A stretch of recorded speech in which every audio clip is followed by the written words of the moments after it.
Olá, queridos irmãos, bom dia, boa tarde, boa noite ou boa madrugada para quem está me ouvindo em diferentes horários. Que a graça do Senhor Jesus Cristo, o amor de Deus e a comunhão do Espírito Santo seja com todos nós. Um feliz sábado a todos. Na meditação de hoje falaremos sobre a Bíblia, um livro extraordinário. Antes de começar, queridos irmãos, gostaria de pausar o vídeo agora, curtir seu vídeo. Quem não se inscreveu no canal, aproveite e já se inscreva, tá certo? Vocês já pausaram, já fizeram, muito obrigado. Não esqueça de compartilhar o vídeo quando acabar. Quem quiser comentar nos comentários, fique à vontade também. Tá? Vamos para a oração para começar. Queridos amados, que mais uma vez o Senhor inspire eu, seu mensageiro, e que possa trazer a nós a palavra da verdade. Que possamos aprender e evoluir. Que possamos estar sempre em contato com Deus. Que os três maiores professores do mundo estejam conosco aqui nesse momento, Deus Pai, Deus Filho e Deus Espírito. E que nós todos sejamos iluminados, quem estiver me ouvindo e eu também, para que nós possamos aprender e pôr em prática nossa vida, queremos aprender. Que assim seja, eu oro, agradeço e glorifico. Amém. Queridos irmãos, na Bíblia tem certas coisas que às vezes a gente passa despercebido. Que nem, por exemplo, alguém já reparou que a primeira sessão espírita aconteceu no Jardim do Éden? Não? Né? Às vezes a gente passa despercebido, mas hoje uma irmã levantou isso na igreja. Satanás, quando ele conversa com Eva, ele incorpora na serpente, né? Ele incorpora na serpente para falar com Eva, né? Então passa a ser um sinal da primeira incorporação, a ser o primeiro espiritismo. Foi ali no Éden, né? E aí depois disso, houve toda a queda do ser humano e tudo mais que a gente já sabe, né? Outra coisa interessante, no começo da Bíblia, vocês sabem qual é o significado do nome Matusalém ou Metusalém, como quiser chamá-lo? Quer dizer fim dos tempos, fim do mundo, né? Podemos dizer. E o que aconteceu? No exato ano que morreu Matusalém, o dilúvio caiu sobre a terra, acabando com tudo. Coincidência? Não. Profecia. Exatamente. O nome de Matusalém já era uma profecia. Ele viveu 900 e tantos anos. Ele conviveu com com Adão, e conviveu com Noé, né? Ele conviveu com seu pai Enoque, que foi um homem que andou temente a Deus, foi levado ao céu vivo, né? Então, Matusalém viveu 900 e tantos anos, foi o homem que mais viveu, né? 970 anos, assim. Foi o homem que mais viveu na face da Terra. Mas ele morreu antes do dilúvio, no mesmo ano, talvez poucos dias antes do dilúvio. Interessante, né? Mais uma profecia se cumprindo na Bíblia. É interessante, quer dizer, que a gente olha para a Bíblia e muitas vezes a gente não enxerga certas coisas. Ontem eu estava fazendo meu devocional de hoje, né, depois da meia-noite, para adiantar, porque eu ia sair de manhã para a igreja, e eu me deparei com um texto no devocional da Bíblia que falava da parábola do publicano e do fariseu, né? E eu falei, mas eu não me lembro dessa parábola, né? Aí eu fui, peguei, estava com a Bíblia do lado, peguei a Bíblia, abri lá no versículo e li essa parábola. É claro que eu já tinha lido, pois eu li a Bíblia inteira, mas passou despercebido isso para mim, assim. Quando falou ali, eu não... Acho que eu li por quê? Quando eu li a Bíblia inteira, eu li como um telespectador, ali como um interessado, ali como um curioso, entendeu? Agora eu estou lendo a Bíblia como estudioso da Bíblia, como um homem inspirado por Deus, iluminado, aliás, por Deus, né? Inspirado que escreveu, iluminado por Deus. Então eu enxergo outras coisas, que nem, por exemplo, outro dia eu vi falando na televisão perguntar sobre o carro de Deus. Não, mas Deus tem carro? Né? Em Isaías é mencionado algo a respeito sobre sobre o meio de transporte que Deus tem lá no céu, né? E quando eu li, passou despercebido. Entendeu, Kézia? Então muitas vezes a gente tem que reler, reler 20 vezes. A gente pode ler a Bíblia 1 milhão de vezes, a gente sempre vai se surpreender com coisas novas. Compreende? Porque Deus, Ele é pai, não é padrasto. Tá certo? Então a gente tem que sempre se surpreender com coisas novas. Sempre. Sempre. Sempre. Sempre. Entendeu? E é assim, meus irmãos. Deus, na nossa magnitude, na nossa maravilha, Ele quer nos trazer o bem. Ele quer nos trazer para uma situação melhor. Ele quer nos guiar. É como se nós fôssemos cegos, né? Vamos imaginar o cego e o cão guia guiando ele. O cão guia, ele vai querer guiar o cego para o lugar certo. Ele é treinado para guiar o cego, para ser os olhos do cego. Então ele vai guiar. Se ele vê um perigo, ele vai parar. Você entendeu? O mesmo acontece com nós, seres humanos, meus irmãos. Deus, Ele nos enviou o nosso cão guia, que é o Espírito Santo. Por quê? Porque nós somos todos cegos. O que aconteceu? Fala na Bíblia que quando Adão e Eva comeram a fruta proibida, que os olhos dele foram abertos. Só que é o contrário, né? Os olhos dele foram abertos para coisas que ele não via, como a nudez, como sentir a atração um pelo outro ali errada, né? Entendeu? A vergonha por estar vendo um outro nu. Essas coisas os olhos se abriu. Só que os olhos do ser humano se fechou e se cegou para certas coisas. O ser humano não consegue mais enxergar, a maioria deles, pelo menos, né? Aliás, todos, mas alguns enxergam um pouco ainda, né? Principalmente quando eles deixam que o Espírito Santo os guie, né? Então o ser humano não consegue mais enxergar o pecado, não consegue mais enxergar erros que ele começa a cometer, não consegue mais enxergar o limite de onde ele pode andar. E a nossa vida, o nosso mundo, é como se fosse... Faz essa experiência em casa, pega um tronco redondo, uma coisa meio mais grossinha, não dá para ser cabo de vassoura porque é muito fininho, né?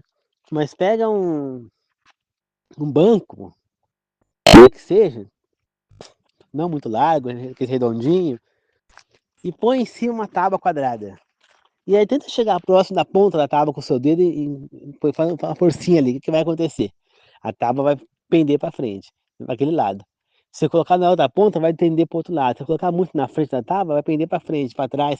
Aonde eu forçar muito para o começo da tábua, ela vai pender mais para aquele lado. Quanto mais para o centro, ela não vai pender. Até certo limite ela não pende. Daquele limite para frente ela começa a pender. Então ela começa a desmoronar para aquele lado, né? Então ela vai levantar e vai cair, porque ela está solta. A mesma coisa acontece com nós, queridos irmãos. Nossa vida é assim. Nós estamos em cima de uma tábua. Nossa vida é em cima de uma tábua dessa maneira. E nós somos cegos, nós não enxergamos. E aí vem o quê? Vem Deus e nos dá o Espírito Santo, e Ele nos deu, além do Espírito Santo, Ele nos deu o manual, né? E nesse manual, Ele delimitou, Ele marcou em volta, para que nós não passássemos daquele limite. Ele fez uma faixa em volta. Se nós passarmos daquela faixa, a gente vai tombar. É que nem na estação de trem, na plataforma. Não tem a faixa no chão? Se você passar daquela faixa, você vai cair lá no trilho do trem. Mesma coisa na vida, queridos irmãos. Mas nós nos tornamos cegos, nós não enxergamos aquela faixa mais. E aí vem quem? Vem o Espírito Santo como nosso cão guia para nos guiar. Tá? Tô falando isso no bom sentido, não tô chamando o Espírito Santo de cachorro, um monte de coisa não, tá? É no bom sentido. Então ele vem para nos guiar, e é o nosso guia. E além do Espírito Santo, nós temos anjos à nossa volta para nos ajudar. Só que nada o Espírito Santo pode fazer, nem os anjos, se nós não aceitarmos. Então, Deus delimitou que eu não comesse carnes imundas, porque isso vai fazer mal para o meu organismo, vai me destruir. vai causar danos à minha saúde, danos irreversíveis ao meu corpo, vai me chegar um câncer e a outras doenças mais. Por isso Deus proibiu carnes imundas. Ele tolerou o consumo de algumas carnes. Por quê? Porque o ser humano estava comendo. Então, para não tirar todas as carnes, ele tolerou algumas, que fazem menos mal, não que não fazem mal. Agora, essas outras, elas fazem terrivelmente mal, não tinha como ele aceitar. Compreende, queridos irmãos? Entendeu? Então, é como, por exemplo, já estudei esse exemplo, dá de novo. Tem o carro. Aí vai, o cara construiu o carro lá vamos supor, vou pegar uma marca aí famosa. É Hyundai, ou Hyundai, como quiser chamar. O cara lá fez o carro, fez a Tucson, que é um carro da Hyundai, e colocou lá, que ela é movida a gasolina, vamos supor. Aí o cara vai lá no posto e fala para completar com álcool. O que vai acontecer? O motor vai fundir, vai dar problema no motor, o carro não vai andar. Por quê? Porque o carro é gasolina. Agora, se o motor tiver escrito etanol, o cara vai lá e põe gasolina. Não vai dar certo. E se o carro tiver escrito flex, aí ele vai aceitar tanto gasolina quanto etanol. Mas o cara vai lá e põe diesel. Vai dar? Porque ele é flex? Não. Você entendeu? Então, tem o combustível certo para o carro. E quem é que determina isso? O criador do carro, o construtor do carro. Então, quem é que determinou o alimento certo para a máquina humana que foi criada? O criador da máquina humana. Quem é o criador? Deus, Jesus Cristo. E qual foi o alimento ao qual ele disse que essa máquina funcionava? Qual é o combustível dela? Frutas, verduras, legumes, né? Foi isso que ele nos deu para comer. Como disse ele, poderia comer tudo o que estás no Éden, menos da árvore do bem e do mal, porque certamente, se comeres dela, certamente morrerás. Então, o nosso Criador, ele falou que nós não podemos consumir, que o combustível para o nosso corpo são as coisas naturais, é a alimentação vegetariana, né? Mas, aí veio o ser humano e fez o quê? Fez igual fazem alguns carros, foi lá e colocou o GNV. O carro aceita o GNV? Aceita. Foi preparado lá, modificado para aceitar o GNV. Ele aceita. Mas o que vai acontecer com aquele carro quando ele usa o GNV? Ele vai ficar fraco. Entendeu? Ele não vai ter a mesma potência que ele tem com a gasolina. Isso vai provocar alguns danos no motor, no funcionamento do carro, nas peças, né? Só que vão ser danos pequenos e conforme o tempo vai agravando, né? Não vai ser danos momentâneos, né? Vai ser danos que vão, com o tempo, eles vão dar sinais, mas é, com o passar do tempo. Agora, se ele pegar por diesel, se o carro é gasolina, por etanol, o carro vai ter danos muito rápido, vai se danificar, não vai nem andar, aliás, se bobear. Certo? Mesma coisa acontece com o nosso corpo humano. Deus falou, muito bem, já que vocês estão se alimentando de algo que não é, eu vou tolerar o GNV humano, que é algumas carnes. Alguns combustíveis extras, que são as carnes. Porém, das carnes imundas não comerão. Por quê? Porque esse combustível não serve definitivamente para o nosso corpo. Assim como um carro, quando você põe GNV, ele não reconhece como combustível, né? Ele vai funcionar, mas não vai reconhecer se for combustível. Se você colocar diesel ou etanol e ele é gasolina, ele não vai reconhecer esse combustível como combustível e não vai funcionar. Né? GNV ele não vai andar. Assim, o nosso corpo ele não reconhece carnes imundas como alimento. E as carnes que não são imundas, ele também não reconhece, mas ele acaba aceitando aquilo ali. Né? E as pessoas não enxergam isso. Ficam negando e se empanturrando de carnes imundas. Por quê?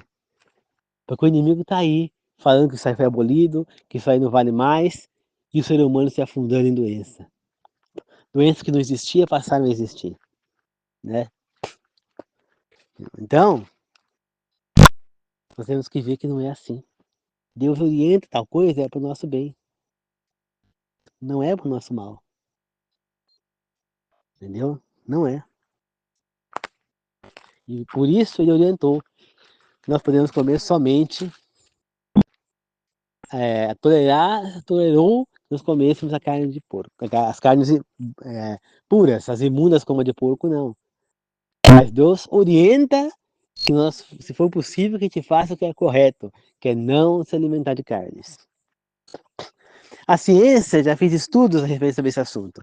Para quem quer ouvir cientificamente falando, duas irmãs gêmeas que tinham a saúde exatamente bem parecida, foram feitos os exames antes e tudo mais, uma continuou comendo as coisas normais, carnes, lanche, um monte de coisa, enquanto a outra só se alimentou de coisas vegetarianas, de frutas, verduras, legumes. Depois acho que de 3 meses, se não me engano, acho que 3 meses, foram refazer os exames nas duas. E a diferença de saúde da que estava comendo vegetariana para a outra que estava comendo carne e outras coisas mais, era gritante. A que estava comendo coisa vegetariana tinha muito mais saúde do que a irmã. Isso é cientificamente falando, não é eu falando, não é Deus, não é Deus falando, é cientificamente. Tem gente que não acredita em Deus, só acredita na ciência. Então eu estou falando agora cientificamente comprovado falando. A ciência fala que a alimentação vegetariana é a mais saudável. Só que eu não posso simplesmente falar, eu vou ser vegetariano. Eu tenho que aprender que eu tenho que me alimentar corretamente. Então, para mim ser vegetariano, eu tenho que compreender quais nutrientes tem quais coisas. Por exemplo, tem várias, mas você não precisa da proteína. Mas tem várias verduras, legumes que têm proteínas. Como a soja, por exemplo, é um deles. Então eu tenho que aprender a comer as coisas mais saudáveis. Né? Tem que falar, o leite é um bom alimento. Né? Castelo Rá-Tim-Bum, por exemplo, que é um programa infantil antigo, né, da minha época. A bruxa Morgana, que era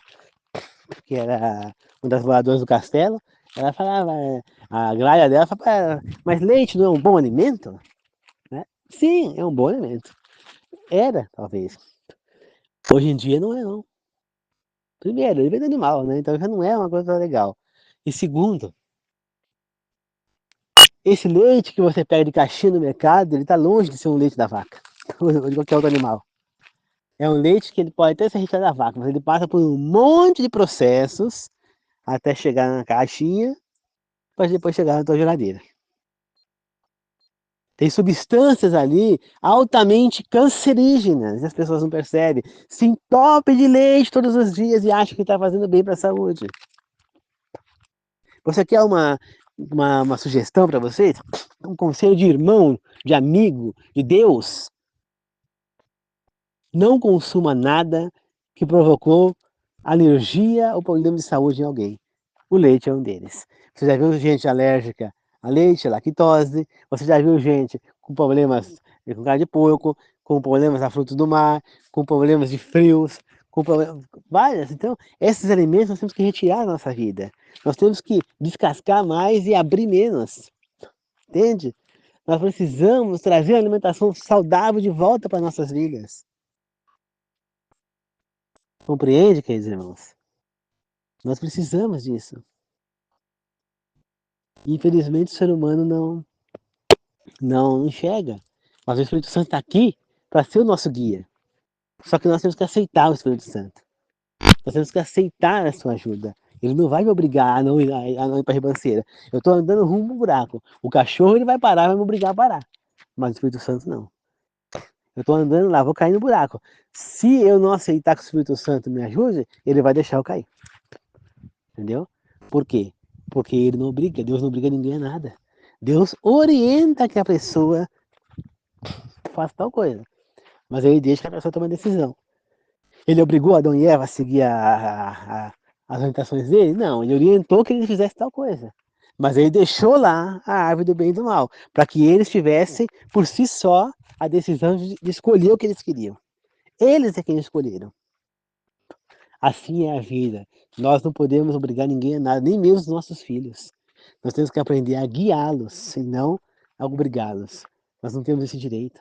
Quem somos nós? Se nem Deus obriga nós a nada, quem somos nós para obrigar alguém? Essa que é a diferença. Se você orienta uma criança corretamente, você vai estar do lado dela para orientar ela em outras coisas. Agora, se você tentar proibir algo, algo que ela queira, por exemplo, um namoro, ela vai fazer o quê? Ela vai namorar escondido. E você não vai estar ali para orientar. Aí que a coisa vai descambar de vez. Aí que ela vai fazer burrada na vida. Por quê? Porque você não vai estar ali para orientar. Por quê? Porque ela não vai mais confiar em você para te contar as coisas. Por quê? Porque ela vai falar, eu vou contar para ela, ela vai querer me proibir. Então eu não posso contar. Compreende? É necessário que a pessoa compreenda que precisa ser amigo, confidente do filho, para poder guiar o seu filho. Não adianta você se impor contra ele, entendeu? Você deve convencê-lo, tentar convencê-lo do que é errado, que não é o momento. Que nem, por exemplo, é normal uma criança de 12, 13 anos, 14 namorar? Não, não é uma coisa normal. Hoje em dia até é. Mas eu posso impedir meu filho, minha filha, meu filho, se quiser namorar? Não. O que eu tenho que fazer? Orientar. Ela falar, ó, você pode até namorar, se você tiver vontade, se você quiser, eu não vou impedir. Você pode até trocar uns beijos, mas procura não ter relação sexual. E se for ter, usa preservativo. Eu não vou te impedir. A vida é sua. Mas você tem que entender que você não está no momento. Você tem que entender que com um filho vem inúmeras responsabilidades. Você entendeu? A gente fala para criança. Com um filho, você vai ter que perder ano de escola, provavelmente, porque você vai ter que parar para cuidar dessa criança, para amamentar, você vai ter que trabalhar. Você pensa que a criança é só assim. Tem que ter o dinheiro para arcar com fralda, com um monte de coisa. Sem contar doenças sexualmente transmissíveis que pode pegar. Então tudo isso tem que ser orientado. Porque a criança vai, entendeu? Criança de 9, 10 anos já começa a falar de namorico. Então você precisa orientar os filhos corretamente. Não adianta você querer proibir, você não vai conseguir. Sabe por quê? Porque você não está do lado do seu filho 100% do tempo. O tempo que ele passa na escola, você não está junto. E a escola não vai impedir o teu filho de namorar lá dentro. Eles nem podem fazer isso. Entende, queridos irmãos? Então, nós temos que aprender a orientar também. Tá certo? Vamos, queridos irmãos, nos entregar para o Espírito Santo, nos entregar para Deus, para que nós tenhamos nosso guia. Porque nós não vamos enxergar. Se nós não tivermos com Ele, nós não vamos enxergar o erro. Nós só vamos poder enxergar se o Espírito Santo abrir os nossos olhos, se Ele nos der a guia, porque nós somos cegos. Por isso que nós não conseguimos superar o pecado. Nós somos cegos.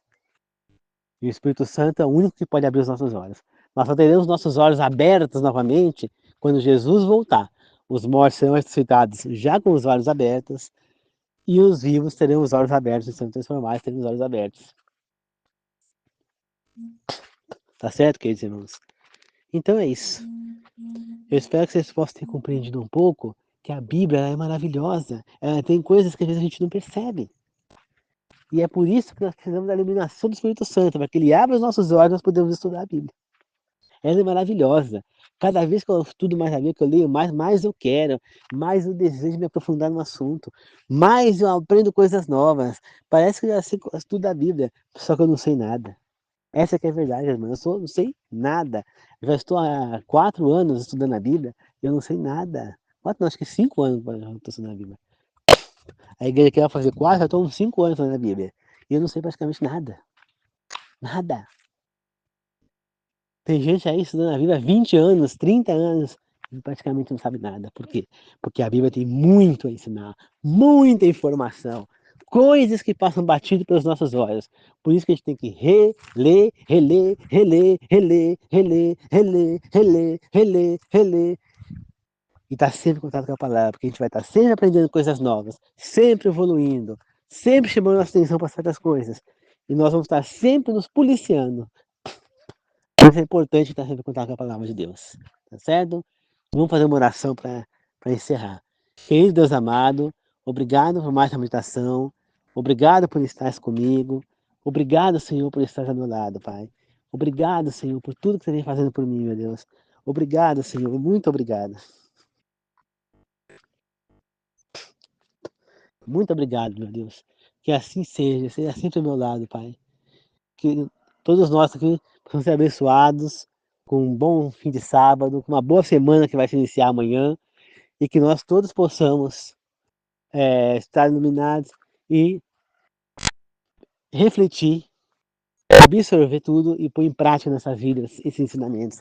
Que possamos procurar saúde, pois sabemos que o nosso corpo é o seu templo, Senhor, e que somente purificados nós podemos receber o Espírito Santo. E assim ser guiados, tá certo? Muito obrigado, meu Deus. Que Deus abençoe a todos nós, a mim e as pessoas que estão inscritas no meu canal e as que estão me ouvindo sem estar inscritas. Que assim seja, meu Deus. Amém. Obrigado, queridos irmãos. E lembre-se, o nosso corpo é o templo do Espírito Santo, mas ele só pode morar no nosso corpo se ele estiver purificado. E se o Espírito Santo não estiver em nós, nós não vamos enxergar e vamos cair na ribanceira. É a nossa decisão. Vamos deixar que ele mora em nós, purificadamente, ou vamos ficar sem ele e cair no buraco, na destruição? A decisão é nossa, tá bom? Muito obrigado a todos, que Deus abençoe a todos com um excelente fim de sábado e com uma excelente semana que se inicia amanhã a todos. Muito obrigado, queridos irmãos. Até mais.